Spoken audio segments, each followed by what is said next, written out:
Hi, this is Vahishtai Dabu. I'm from India. Hello, I'm Daria from Slovenia. I'm Barbara Kelly with the Hearing Loss Association of America. Hi, my name is Kebby and I live in the Waikato, New Zealand. Hi, I'm Leo Drever. Hola, soy Miguel. This is Jenny Perrault from Cape Town in South Africa. Hello, I'm Cochlear from Romania. Hello, my name is Lydia Best and I live in UK, in London. This is Patricia Faletti from Argentina. Goeiedag, ik ben Peter uit Nederland. Wherever we are in the world, we've all been impacted by the pandemic and faced unprecedented challenges. Communication, Mental health, Education of deaf children. The pandemic forced me to confront and overcome my fear of video calls.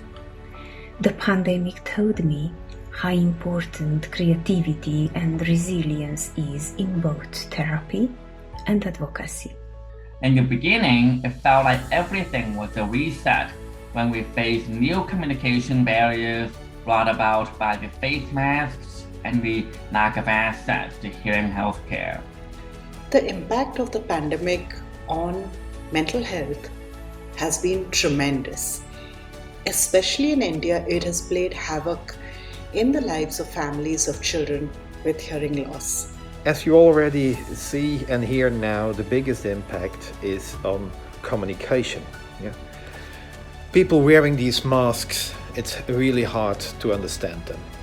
And it not only impacts the lip reading or to see the emotions on the face, it also has a big impact on the speech perception. Sometimes I go to the cafe or restaurants, everyone around you is wearing a mask. You have no idea who is talking, and easily get confused like myself. At the same time, I was just thinking about the time when I myself lost my hearing completely within 3 months and how I managed to kind of wade through daily life until I got my cochlear implant. And that was through the skill I already had, which was lip reading. But everyone has found it hard understanding people wearing masks. I hate these things, hate them, they're awful. But we have to use them, don't we? We've got no choice. There's a resident in my village who is waiting for a cochlear implant. Lovely gentleman, but I really see his struggles every time I meet up with him for a coffee. He cannot hear through the mask, he cannot hear what people are saying because he really relies on people's lips.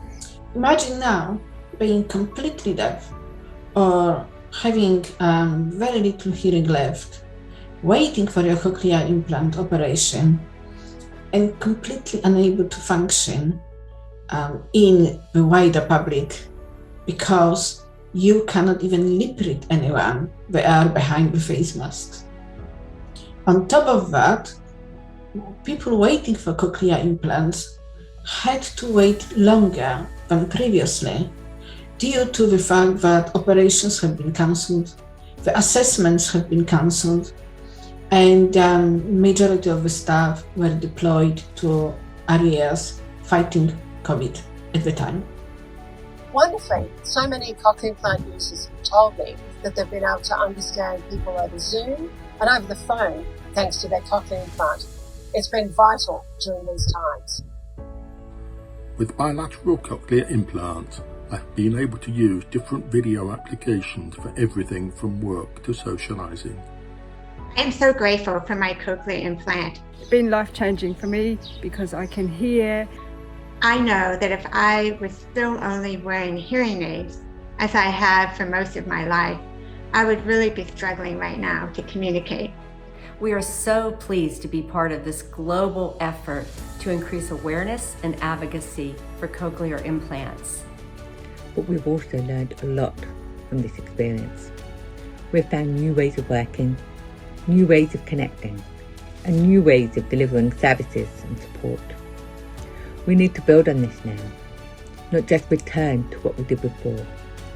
We need to keep the things that are working, to challenge what isn't, and take this opportunity to think differently about how we achieve the outcomes we all want to see. I hope we get through this pandemic very quickly so that we can move on and get cochlear implants done and enjoy life. Thank you. Thank you.